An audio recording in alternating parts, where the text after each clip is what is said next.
የድህነት መልክ ቢኖረው የሚመስለው ቁርጥርሷ ነው ይላሉ። በእርግጥ አፍሪካ የድሃ ሀገራቶች መናኸሪያ ብትሆንም እንደዚች ያጣ የነጣ ሀገር ግን የለም። ወርልድ ባንክ፣ IMF እና ሌሎች ዓለም አቀፍ ተቋማት ማረጋገጫ ማተም የመቱላት የዓለማችን ቁጥር 1 ሀገር ናት። ይህች ሀገር የድህነት ደረጃዋን ከፍ አድርጋ በመስቀሏ ማንም ሀገር ሊበልጣት ቀርቶ ሊገዳደራትም አልቻለም። በድህነት ተማሮ ከዚች ሀገር ጎርፍም ቢሆን ባስወጣን እያለ ሲያማርር ለሚውል የሀገር ዜጋ ይህ ቪዲዮ ማስታገሻ መድኃኒት ነው። ምናልባት ምሬቱን ወደ ምስጋና ቀይሮ ኢትዮጵያ ላይ የፈጠርከኝ አምላክ ሆይ ክብር ምስጋና ይግባ ሲል ለነፍሱ ግን በምትኩ መጽናናትን ይመኝ ይሆናል። ይህን ስል እያጋነንኩ ይመስል ይሆናል፣ ነገር ግን በፍጹም አይደለም። ከዜጎቿ እስከ መንግስቷ ድረስ የከፋ ድህነት የሚንጣት ሀገር ስለሆነች ነው። የዛሬ መዳረሻችን የምስራቅ አፍሪካዊቷ ሀገር ብሩንዲ ነች። ወደዚህ ሀገር የምታስገባን አውሮፕላን ማረፊያዋን ያደረገችው ለሀገሯ ብርቅዬና ብቸኛ የሆነ የአስፓልት መንደርደሪያ ባለው ቡጁምቡራ ዓለም አቀፍ አየር ማረፊያ አድርጋለች። የሀገሪቱ መንግስት ምን ያክል ድሃ መሆኑን የምታውቁት ገና እግሮ ከዚህ አየር ማረፊያ ሳይወጣ ነው። አይኖን ወደ እነዚህ የበረራ መረጃ ማስተላለፊያ ስክሪኖች ወርወር ካደረጉ ሀገሪቷ በኩራት አለ ብላ የምትጠራው አየር መንገድ የሚጠቀመው ኦፕሬቲንግ ሲስተም ዴሞ ቨርዥን መሆኑን ይመለከታሉ። ይህ የሆነው የሀገሪቱ መንግስት ካዝናው የነጠፈችራም ሆኖበት የሚከፍለው ሽርፍራፊ ዶላር በማጣቱ ነው። እርስዎ ለተወሰነ ደቂቃ ጆሮን ያወሱን እንጂ ገና ብዙ የምናስቃኘው ጉድ አለ። ብሩንዲ የዓለማችን ድሃዋና ደስተኛ ያልሆኑ ዜጎች ያሉባት ሀገር ተብላ በዓለም መዝገብ ላይ ተጽፋለች።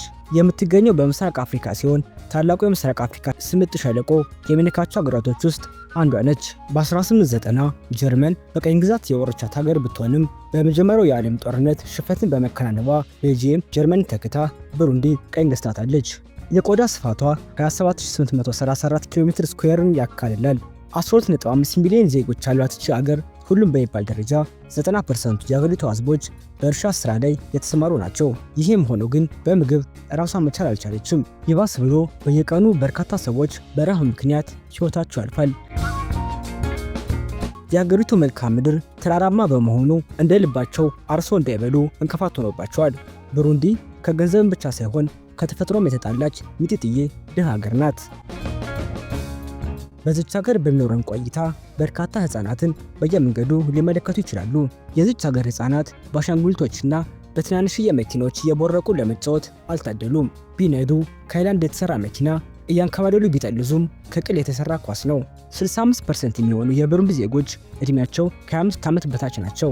45% ደግሞ 50 ዓመት ሲሆን ቀሪው 3% ብቻ ነው 65 ዓመትና ከዚያ በላይ ሊኖር የሚችለው። በዩናይትድ ኔሽንስ ዘገባ መሰረት አማካኝ የዕድሜ ጣሪያ 49 ዓመት ነው። በዚህ ሀገር የመቆየት ዓላማ ካሉት እንደ ሀገር ቤት መብራት ጠፋ ወይም መጣ ያሉ አይጨነቁም። ምክንያቱም ከመጀመሪያውንም በዚህ ሀገር መብራት ቅንጦት ነውና። ከአጠቃላይ ህዝቧ 7% ብቻ ነው የመብራት አገልግሎትን የሚጠቀሙት። ሁሉም ለማየት በሚያስደፍር ደረጃ የብሩንዲ ዜጎች ዘመናዊ ስልክ ወይም ስማርትፎን አይጠቀሙም። ካሏት ኋላ ቀርና ዝግመታዊ የቴክኖሎጂ እድገት አንጻር ብሩንዲ ከዕድሜዋ 50 ዓመት ወደ ኋላ የዘገየች ናት ቢባል በፍጹም ማጋነን አይሆንም።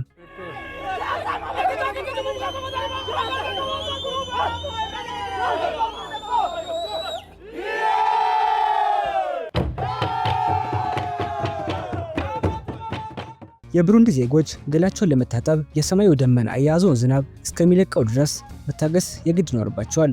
በጉዟችን መሃል በመንገዳችን ወዳገኘነው አንድ ቤት ጎራልን። ቤቷ እጅግ ጠባብ የሆነች ብትሆንም በውስጧ 10 የቤተሰብ አባላትን አቅፋ ደግፋ ይዛለች። በዚህ ቤት የሚኖሩት እነዚህ ሰዎች 8 ልጆችን ወልደዋል። እነዚሁም 8 ልጆች የሚተኙት ይህን ወለል ጠረግ አድርገው ነው። የዚህ ቤት አባወራ የሆነው ይህ ግለሰብ በሙያው እንደ ብዙሃኑ የብሩንዲ ዜጎች ገበሬ ነው። ይህ አባወራ በወር የሚሰራው $10 ብቻ ነው ይለናል። ይህም ማለት በእኛ 1300 ብር አካባቢ ነው። ይህ ብር ቤተሰቤን ለማስተዳደር በቂ አይደለም። ሳንበላ የምናደርባቸው እልፍ ቀናቶች አሉ።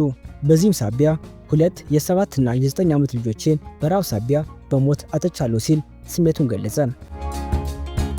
ይህ ሰው የተናገረው ነገር የብዙ የብሩንዲ ዜጎች ህይወት የሚገልጽ ነው። በዚህ አማካኝነት የዓመት ገቢያቸው $180 ብቻ ነው። ይህም ሆኖ በአማካኝ ከ3 ሰው አንድ ሰው ስራ አጥ ነው። ኢኮኖሚያ የወረደ በመሆኑ አንድ የአሜሪካ ዶላር ከ3000 የብሩንዲ ፍራንክ ጋር እኩሌታ ነው። በብሩንዲ ሳይክል ከቦታ ቦታ መንቀሳቀሻ ብቻ አይደለም፣ ይልቁንስ የዕለት ጉርስን ማግኛ እንጂ። በዚህ በርካታ ዜጎች በዚህ ስራ ላይ ተሰማርተው ቤተሰቦቻቸውን ያስተዳድራሉ። ስራው ምንድነው ካላችሁም ይህ ነው፣ ዕቃን ከቦታ ቦታ ማዘዋወር። ብዙውን ጊዜ ገበሬዎች በእርሻ ቦታቸው ያመረቷቸውን ምርቶች ልክ እንደዚህ በኋላቸው ጭነው ወደ ገበያ ቦታዎች ያደርሳሉ። ሰውየውም ይህን ተሸክሜ 32 ኪሎ ሜትር እጓዛለሁ አለ። ከጭቃና ከዝናብ ጋር እየታገሉ የሚሰሩት ይህ ስራ ግፋ ቢል በቀን ሊያስገኝላቸው የሚችለው 0.9 የአሜሪካን ዶላር ብቻ ነው። የብሩንዲ መንግስትም ፈጽሞ አላዘንላቸውም። ከዚችም ገቢያቸው ላይ ለመንግስት ግብር ይከፍላሉ። እነኚህ ሰዎች ግፋ ቢል ከአንድ ኩንታል በላይ ተሸክመው 100 እና 200 ኪሎ ሜትሮችን አቋርጠው ከከተማ ከተማ እቃዎችን ያመላልሳሉ። ቁልቁለታማው የብሩንዲ መንገድ ለአንዳንዶች ጉዟቸውን ሲያቀልላቸው፣ ሌሎች ደግሞ በተቃራኒው ያከብድባቸዋል። አንዳንድም ልክ እንደዚህ ወደ እነሱ አቅጣጫ የሚያዘግም መኪና ካገኙ በአንድ እጃቸው ይዘው አብረው ይነጉዳሉ። ነገር ግን ይህ መሰሉ ተግባር መጨረሻው አደጋም ሊሆን ይችላል። የእነዚህን ሳይክለኞች ስራ ከባድ የሚያደርገው መሰረተ ልማታቸው ያልተሟሉ የብሩንዲ መንገዶች ናቸው። ብሩንዲ 12000 ኪሎ ሜትር መንገድ ያላት ቢሆንም ከነዚህ ውስጥ መንግስት አስፓልት ያነጠፈባቸው 14% ብቻ ነው። ስለዚህ ከአድካሚ ስራ በኋላ ሳይክላቸውን በዚህ መንገድ እያጠቡ ከጭቃ ያላቅቁታል። ለልብሳቸው ደግሞ በዚህ የኤሌክትሪክ ማስተላለፊያ ብረት ላይ አጥበው ጣል ያደርጉታል። በሀገሪቱ መብራት የለምና ስለ የትኛውም የኤሌክትሪክ አደጋ ፈጽሞ አይጨነቁም። ካወጡት ኃይል ጋር ፍጹም ባይመጣጠንም እነዚህ ዜጎች ወደ እነዚህ ቦታዎች ጎራ ብለው የስኳር ድንችና ባቄላ ገዝተው ይመገባሉ። ቀጣይ መዳረሻችን የገበያ ስፍራ ነው። በዚህ አንድ መልካም ነገር ተመለከትን። በብዛት የሚሸጡት የግብርና ውጤቶች ሲሆኑ ሻጮች ደግሞ ራሳቸው ያመረቱት ገበሬዎች ናቸው። በገዢውና በሻጩ መሃል የሚገባ ደላላም ሆነ ነጋዴ ባለመኖሩ ገዢው በተመጣጣኝ ዋጋ ያሻውን ሸምቶ ወደ ቤቱ ይመለሳል። ብሩንዲ ምርቷን ፕሮሰስ አርጋና ሽጋ የማቅረብ አቅም የላትምና ሁሉንም ምርቶች እንደወረደ ለገበያ ታቀርባለች። በዚህ የገበያ ቦታ የማይሸጥ ነገር የለም። ምናልባት ይህ ተንጠልጥሎ የምታዩት ስጋ ሳምንታትን ያሳለፈ ሊሆን ይችላል። ነገር ግን ፍሪጅ የሚባል ነገር በዚች ሀገር አይታወቅምና በዚህ መንገድ ገዢ እስከሚመጣ ድረስ ይቀመጣል። ከሁሉም በላይ በዚህ ቦታ የሚያሳስበው ሆድን ሞልቶ ማደር ነውና ስለ ንጽህናና ተጓዳኝ ጉዳዮች የሚጨነቅ አካል የለም።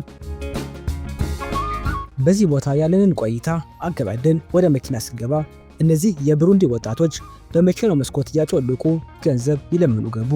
በብሩንዲ በዚህ መንገድ ገመድ ወጥረው መንገድ የሚዘጉ ወጣቶችን ሊመለከቱ ይችላሉ። እነዚህ የገዢው ፓርቲ አካላት ናቸው። ይህንንም የሚያደርጉት እዛና እዚህ እየተለኮሰ የሀገሪቱን ሰላም የሚነሳውን አመፅና አለመረጋጋት ለመግታት ነው። በመንገዱ የሚያልፉ መኪኖችን እያስቆሙ መታወቂያ ጠይቃሉ። በዚህ ሰዓት ነው ይህ ፖሊስ ወደ መኪናው ጠጋ ብሎ ይነጋገር የገባው። ሹፌሩ መያዝ ያለበት ሙሉ መረጃ ይዞ ቢገኝም ፖሊሱ ግን ሰበብ ይፈልግ ገባ። ከዛም የንፋስ መከላከያው ተሰንጥቋል ሲል አንባረቀም። መፍትሄውን ጠንቅቆ የሚያውቀው ሹፌር 5000 የብሩንዲ ፍራንክ ወይም 1.5 ዶላር ለፖሊሱ ሸጎጥ አደረገለት። ከዛ ነው የይለፍ ፍቃድ ተሰጥቶን ጉዟችን የቀጠለው። እነዚህ ፖሊሶች በወር የሚከፈላቸው 14 የአሜሪካን ዶላር የቤታቸው ቀዳዳ ለመድፈን አልበቃ ቢላቸው ውሃ ቀጠለ በሚል ሰበብ ከህዝባቸው በዚህ መንገድ ገንዘብ ሲከፍሉ ይውላሉ። ነገር ግን ይህም ሆኖ እንደ አብዛኛው የብሩንዲ ህዝብ ከድህነት አልወጡም። በዚህ ሀገር ያሉ አብዛኛው ታዳጊዎች ለትምህርት ጊዜ የላቸውም። ምክንያቱም ሰርተው ቤተሰባቸው መደገፍ አለባቸውና እዛም እዚህም ተረተር እያሉ ያገኙትን ይሰራሉ። ለዛም ነው ካላት የህዝብ ቁጥር 32% ብቻ ነው የሁለተኛ ደረጃ ትምህርቱን ያጠናቀቀው። በጣት የሚቆጠሩ ትምህርት ቤቶች ከመኖሪያ አካባቢዎች የራቁ ናቸውና እነዚህ ታዳጊዎች ለ1 ሰዓትና ለ2 ሰዓት ግፋ ሲልም ከዛ በላይ እየተጓዙ ትምህርታቸውን ይከታተላሉ። እንደ ሀገሬ ህፃናት ቁርስ አብልቶ ቦርሳ አስነግቶ ምሳቃ ቋጥሮ የሚልክ ቤተሰብ የላቸውም። የብሩንዲ መንግስትም እንኳን እነዚህን ህፃናት ሊመግብ ቀርቶ ማስተማሩንም ከውለታ ነው የሚቆጥረው። በሀገሪቱ ብቸኛና አንድዬ በሆነው በብሩንዲ ዩኒቨርሲቲ ገብተው የተማሩት ደግሞ 1% ብቻ ናቸው። ይህን ሲያዩ በብሩንዲ ትምህርት ምን ያክል ቅንጦት እንደሆነ ይረዳሉ።